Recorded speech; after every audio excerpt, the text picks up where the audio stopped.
Hello ಎಲ್ರಿಗೂ ನಮಸ್ಕಾರ. ಎಲ್ಲರೂ ನಮ್ಮ ಯೂಟ್ಯೂಬ್ ಚಾನಲ್ಗೆ ಸ್ವಾಗತ. ಎಲ್ಲರೂ ಚೆನ್ನಾಗಿದ್ದೀರಾ ಅನ್ಕೊಂಡಿದ್ದೀನಿ. ಯಾರು ಚೆನ್ನಾಗಿದ್ದೀರಾ ಅವರೆಲ್ಲರೂ ಕಮೆಂಟ್ ಸೆಕ್ಷನಲ್ಲಿ ಹೋಗ್ಬಿಟ್ಟು ಚೆನ್ನಾಗಿದ್ದೀನಿ ಅಂತ ಕಮೆಂಟ್ ಮಾಡಿ. ನಾನು ಹೋದ ವೀಡಿಯೋದಲ್ಲಿ ಹೇಳ್ದಂಗೆ ಮಹಾರಾಷ್ಟ್ರದಲ್ಲಿ ಇನ್ನೂ ಯಾವ್ಯಾವ ಪ್ಲೇಸಸ್ ಕವರ್ ಮಾಡ್ಬೋದು ಅಂತ ತಿಳಿಸ್ಕೊಡ್ತೀನಿ ಅಂತ ಹೇಳಿದ್ದೆ.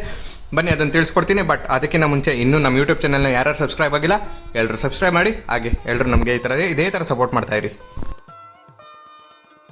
ಸೊ ಇವತ್ತು ನಮ್ಮ ಫಸ್ಟ್ ಜಾಗ ಯಾವುದು ಅಂದರೆ ಪಂಚವಟಿ ಅಂತ. ಪಂಚವಟಿ ಜಾಗ ಅಂದರೆ ಅದು ಶ್ರೀರಾಮ, ಸೀತಾ ಮತ್ತು ಲಕ್ಷ್ಮಣ ದೇವರು ಇದ್ದಂಥ ಜಾಗ. ಅಂದರೆ ಅವರು ವನವಾಸದಲ್ಲಿ ಇದ್ದಂಥ ಜಾಗ. ಆ ಜಾಗದಲ್ಲಿ ಶೂರ್ಪನಖಿ ಬಂದ್ಬಿಟ್ಟು ಮೂಗು ಕುಯ್ಸ್ಕೊಂಡು ಹೋಗಿದ್ದಂಥ ಜಾಗ, ಅಂದರೆ ಮೂಗು ಕಟ್ಟಾಗಿದ್ದ ಜಾಗ ಇದು ಅಂತ ಎಲ್ಲರೂ ಹೇಳ್ತಾರೆ.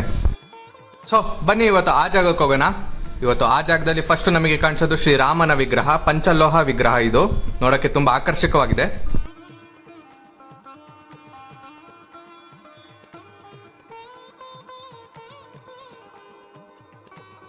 ಇನ್ನು ಇಲ್ಲೇ ಪಕ್ಕದಲ್ಲಿ ಒಂದು ದೇವಸ್ಥಾನ ಇದೆ. ಈ ದೇವಸ್ಥಾನದೊಳಗಡೆ ಹೋದರೆ ನಾವಿಲ್ಲಿ POPದಲ್ಲಿ ಮಾಡಿರೋಂಥ ಒಂದು ಸ್ಟ್ಯಾಚ್ಯೂಸು ನೋಡ್ಬೋದು. ತುಂಬ ಚೆನ್ನಾಗಿದೆ ಎಲ್ಲ ಸ್ಟ್ಯಾಚ್ಯೂಸ್ ಎಲ್ಲ. ಸೊ ಈ ವಿಗ್ರಹ ನೋಡ್ದಂಗೆ ನಿಮಗೆ ಕಾಣಿಸ್ತಿರ್ಬೋದು, ಶೂರ್ಪನಖಿ ಮೂಗು ಇಡ್ತಾ ಇರೋದು ಶ್ರೀ ಲಕ್ಷ್ಮಣ ದೇವರು.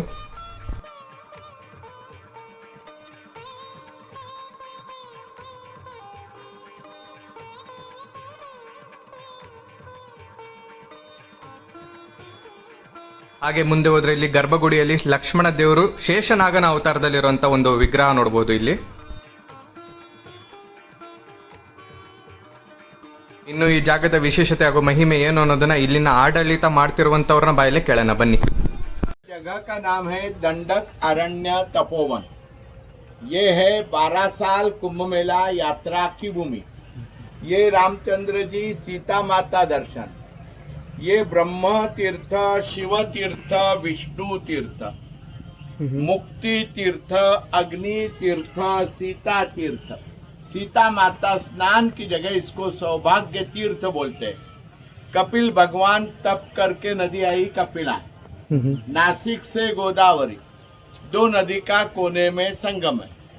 जब रामचंद्र भगवान वनवास में आए तो उन्होंने सीता माता को आदेश दिया, आपका मूल रूप अग्नि में गुप्त रखो। तो ब्रह्मदेव, शंकर और विष्णु तीन भगवान को साक्षी रख के सीता माता ये जगह पे अग्नि में गुप्त हो गई। यहाँ से राम जी ने मायावी रूप निकाला जिसका नाम वेदवती, वो रखा पंचवटी सीता गुफा में। रावण लेके गया मायावी सीता, मूल स्वरूप अग्नि में। शूर्पणखा, लक्ष्मण जी ने नाक कान काटा, मूल जगह। बारिश में यहाँ का दर्शन बंद होता है, इसलिए ऊपर पुतला। आए हैं भगवान को हाथ जोड़ो, हो गया। भगवान की प्रार्थना करो, बोलो नमो गंगे।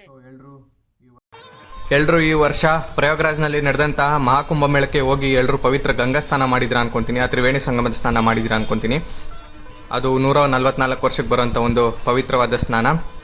ಆದರೆ ಸಡನ್ ಆಗಿ ನಾನಿಲ್ಲಿ ಪಂಚವಟಿಯಲ್ಲಿ ನಿಂತು ಪ್ರಯಾಗ್ರಾಜ್ನಲ್ಲಿ ನಡೆದಂಥ ಕುಂಭಮೇಳದ ಬಗ್ಗೆ ಯಾಕೆ ಮಾತಾಡ್ತಾ ಇದ್ದೀನಿ ಅಂತ ಅನ್ಕೊಂಡ್ರಾ? ಎಸ್, ಒಂದು ಕನೆಕ್ಷನ್ ಇದೆ. ನೀವಿಲ್ಲಿ ನೋಡ್ತಾ ಇದ್ದೀರಲ್ಲ, ಈ ಜಾಗದಲ್ಲೇ 2027ರಲ್ಲಿ ಇಲ್ಲೂ ಒಂದು ಕುಂಭಮೇಳ ನಡೆಯುತ್ತೆ. ನಾಸಿಕಲ್ಲಿ ನಡೆಯುವಂಥ ಕುಂಭಮೇಳ ನಡೆಯೋದು ಇದೇ ಜಾಗದಲ್ಲಿ. ಸೊ 2027ರಲ್ಲಿ ಈ ಕಡೆಯಿಂದ ಬರುವಂಥ ಗೋದಾವರಿ ಹಾಗೂ ಕಪಿಲ ಇವೆರಡು ನದಿಯ ಸಂಗಮದ ಸ್ಥಾನದಲ್ಲೇ ನಮಗೆ ಕುಂಭಮೇಳ ನಡೆಯುತ್ತೆ. ಸೊ ಈ ವರ್ಷ ಯಾರ್ಯಾರು ಮಿಸ್ ಮಾಡಿದ್ರಿ, 2027ರಲ್ಲಿ ಯಾರು ಮಿಸ್ ಮಾಡ್ಕೋಬೇಡಿ, ಎಲ್ಲರೂ ಬನ್ನಿ. ಸೊ ಹಾಗೆ ಮುಂದೆ ಹೋಗ್ತಾ ನಮಗೆ ನೆಕ್ಸ್ಟ್ ಸಿಗುವಂಥ ಜಾಗನೇ ಈ ಸೀತಾ ಗುಫಾ ಅಂದರೆ ಸೀತೆ ಔಚಿಕೊಂಡಿದ್ದಂಥ ಒಂದು ಗುಹೆ. ರಾವಣ ಅಪಹರಣ ಮಾಡೋಕ್ಕೆ ಅಂತ ಬಂದಾಗ ಸೀತಾ ಮಾತೆ ಔಚಿಕೊಂಡಿದ್ದಂಥ ಗುಹೆನೇ ಇದು. ಇಲ್ಲಿ ನೋಡ್ತಿರ್ಬೋದು ಹೆಂಗೆ ಹೋಗಬೇಕು ಒಳಗಡೆ ಅಂತ. ನಮ್ಮ ಫ್ರೆಂಡ್ಸ್ ಎಲ್ಲ ಮುಂದೆ ಹೋಗ್ತಿದ್ದಾರೆ ನೋಡಿ, ಈ ಥರ ಬಕ್ಕೊಂಡೇ ಹೋಗಬೇಕು. ಇಲ್ಲೆಲ್ಲ ವಿಡಿಯೋ ಮಾಡೋಂಗಿಲ್ಲ, ಆದರೂ ನಾನು ವಿಡಿಯೋ ಮಾಡಿ ಎಷ್ಟು ಪ್ರಯತ್ನ ಆಗುತ್ತೋ ಅಷ್ಟು ನಿಮ್ಗೆಲ್ಲರಿಗೂ ತೋರಿಸ್ಬೇಕು ಅಂತಲೇ ಬಂದಿರೋದು. ಸೊ ಇದ್ರ ಒಳಗಡೆ ಹೋಗ್ತಾನೆ ಇರೋದು ಸೀತಾ ಮಾತೆ ಒಂದು ವಿಗ್ರಹ.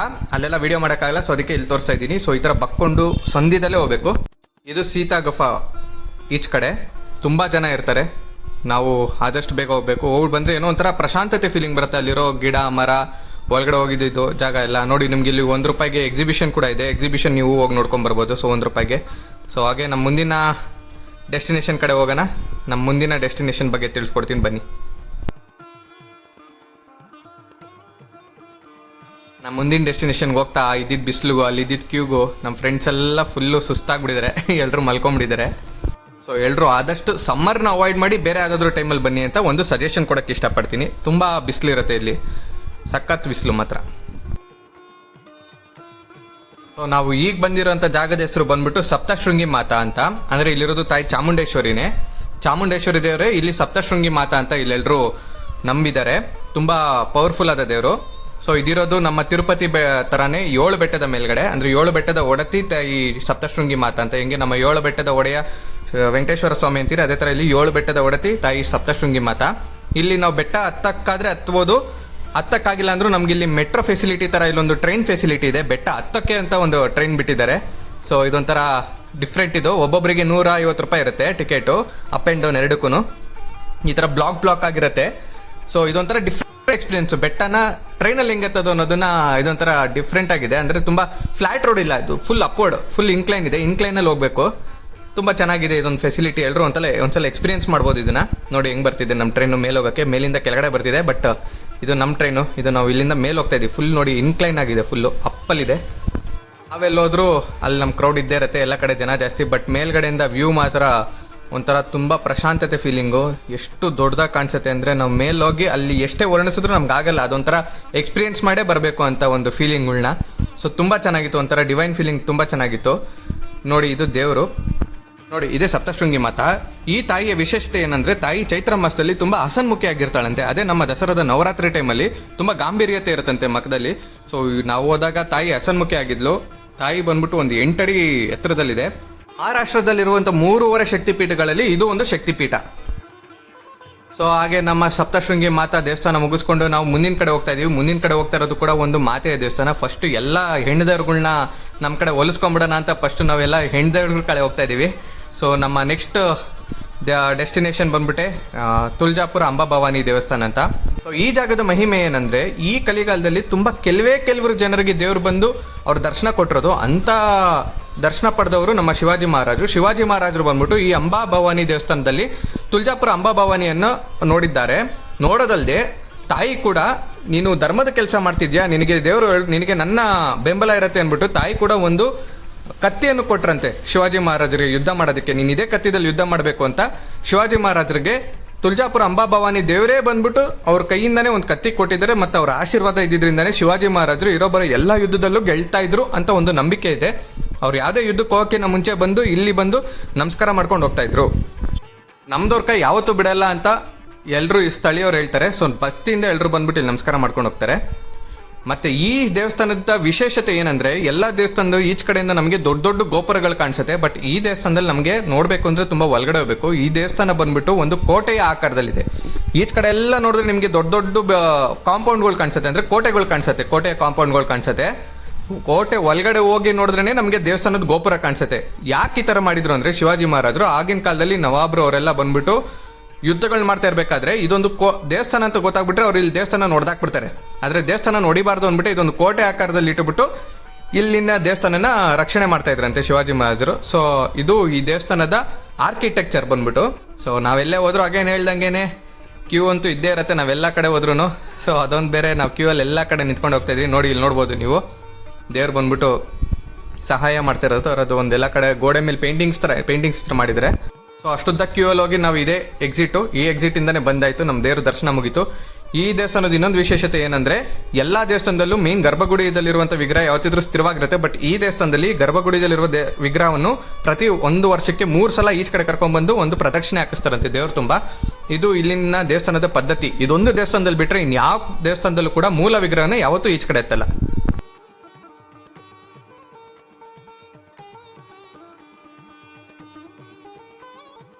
ಮತ್ತೆ ಇನ್ನೊಂದು ವಿಶೇಷತೆ ಏನಂದ್ರೆ ನೀವು ಇಲ್ಲಿ ನೋಡ್ತಿರ್ಬೋದು, ಇಲ್ಲೊಂದು ಕಲ್ಲು ಕಾಣಿಸ್ತಿದೆಯಲ್ಲ, ಈ ಕಲ್ ಮೇಲೆ ನಾವು ಕೈ ಇಟ್ಬಿಟ್ಟು ಭಕ್ತಿಯಿಂದ ದೇವ್ರನ್ನ ನೆನೆಸ್ಕೊಂಡು ಏನಾದ್ರು ಬೇಡ್ಕೊಂಡ್ರೆ ಆ ಕೆಲಸ ಆಗೋ ಥರ ಇದ್ರೆ ಕಲ್ಲು ಬಲಕ್ ತಿರ್ಗತ್ತಂತೆ ತಾನಾಗ್ತಾನೆ. ಏನಾದ್ರು ಕೆಲಸ ಆಗಲ್ಲ ಅಂದ್ರೆ ಎಡಕ್ ತಿರ್ಗತ್ತೆ. ಏನಾದರೂ ಕೆಲಸ ನೀನು ಇನ್ನೂ ತುಂಬ ಪ್ರಯತ್ನ ಪಡಬೇಕು, ಇದ್ರನ್ನ ನೀನು ಸಾಧಿಸ್ಬೇಕಂದ್ರೆ ತುಂಬ ಕಷ್ಟಪಡಬೇಕು ಅಂದರೆ ಕಲ್ಲು ಹಂಗೆ ನಿಂತಿದ್ದ ಜಾಗದಲ್ಲೇ ನಿಂತಿರುತ್ತೆ. ನೋಡಿ ಇಲ್ಲಿ ಯಾರಿಗೋ ನಿಂತಿದ್ದ ಜಾಗದಲ್ಲೇ ನಿಂತಿದೆ. ಸೊ ಇದೊಂದು ವಿಶೇಷತೆ ಇದೆ ಈ ಕಲ್ಲಿನಲ್ಲಿ. ಸೊ ನಾವು ಇಲ್ಲಿ ಟ್ರೈ ಮಾಡಿದ್ವಿ, ನಮಗೂ ಕಲ್ಲು ಮೂವ್ ಆಯಿತು, ತುಂಬ ಖುಷಿ ಆಯಿತು. ಅದು ನಮಗೆ ಗೊತ್ತಿಲ್ದಂಗೆ ಕಲ್ಲು ಮೂವ್ ಆಯಿತು. ಸೊ ಇದು ನಾವು ಇವತ್ತು ಕವರ್ ಮಾಡಿದಂಥ 3 ಜಾಗಗಳು, ಪಂಚವಟಿ, ಸಪ್ತಶೃಂಗಿ ಹಾಗೂ ನಮ್ಮ ತುಳಜಾಪುರ ಅಂಬಾಭವಾನಿ ದೇವಸ್ಥಾನ. ಸೊ ಯಾರ್ಯಾರು ಇನ್ನೂ ಸಬ್ಸ್ಕ್ರೈಬ್ ಆಗಿಲ್ಲ ದಯವಿಟ್ಟು ಸಬ್ಸ್ಕ್ರೈಬ್ ಮಾಡಿ, ಲೈಕ್ ಮಾಡಿ, ಕಮೆಂಟ್ ಮಾಡಿ, ಈ ವಿಡಿಯೋನ ಇನ್ನೂ ಶೇರ್ ಮಾಡ್ತಾನೆ ಇರಿ. ಸೊ ಹಾಗಂತ ನಾವು ಮಹಾರಾಷ್ಟ್ರ ನಿಲ್ಗೆ ನಿಲ್ಸಲ್ಲ, ಇನ್ನೂ ಎಕ್ಸ್ಪ್ಲೋರ್ ಮಾಡೋದು ತುಂಬ ಜಾಗಗಳಿದ್ದಾವೆ. ಆ ಎಲ್ಲ ಜಾಗಗಳನ್ನ ನಿಮಗೆ ತೋರಿಸಿ ಎಲ್ಲರೂ ಫ್ಯಾಮಿಲಿ ಸಮೇತವಾಗಿ ಕನ್ನಡದಲ್ಲೇ ಕಂಟೆಂಟ್ ನಿಮಗೆ ಕೊಡೋಕ್ಕೆ ಟ್ರೈ ಮಾಡಿದ್ದೀನಿ ನನ್ನ ಜರ್ನಿ ಎಕ್ಸ್ಪೀರಿಯೆನ್ಸು. ಸೊ ದಯವಿಟ್ಟು ಎಲ್ಲರೂ ನಿಮ್ಮ ಸಪೋರ್ಟ್ ತೋರಿಸ್ತಾ ಇರಿ. ಹರ ಹರ ಮಹಾದೇವ್.